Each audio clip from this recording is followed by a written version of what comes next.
Tout le monde connaît ou presque la méthode Pomodoro et moi je vais vous en parler aujourd'hui pour comment l'utiliser pour vos révisions d'un concours de la fonction publique.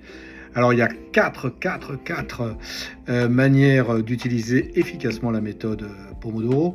La première truc, c'est que ça va vous booster votre concentration. Et oui, vous allez pouvoir découvrir en testant cette méthode comment 25 minutes de travail suivi de 5 minutes de pause peuvent transformer votre productivité. Je peux vous assurer que c'est assez top.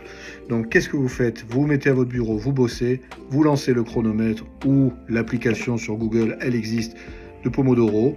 Vous travaillez 25 minutes et au bout de 25 minutes, ça va sonner, ça va s'arrêter. Mais surtout, pendant ces 25 minutes, vous ne faites rien d'autre. C'est important. Après, vous avez 5 minutes de repos, mais 5 minutes de repos. On va se balader, on va manger un morceau si on veut, boire un coup, et surtout, on évite de scroller sur son téléphone, même si c'est pour me regarder sur Instagram.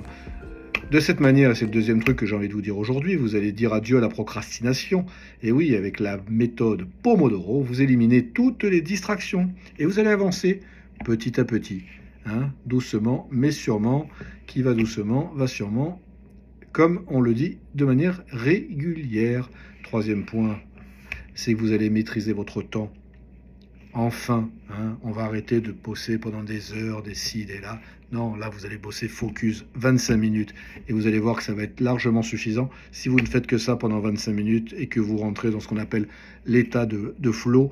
J'en parle d'ailleurs très bientôt sur ma prochaine newsletter que je vous invite à aller visionner sur mon site. Vous avez le lien, bien évidemment, vous le trouvez, vous cliquez, vous arrivez direct dessus. Et c'est quelque chose que je vais développer, justement, la productivité. C'est ce qui nous manque souvent.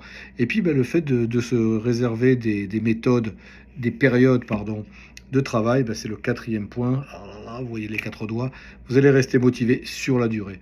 Donc vous alternez le travail et les pauses, ça va vous éviter l'épuisement mental, parce qu'on souffre vraiment d'épuisement mental. Mais voilà, il faut trouver le juste équilibre entre productivité et bien-être, travail et repos. Et ça, cette méthode Pomodoro peut largement vous aider dans le cadre de la préparation à votre concours de la fonction publique, ou j'allais dire au quotidien dans votre travail. Donc vraiment, utilisez-la, c'est vraiment important.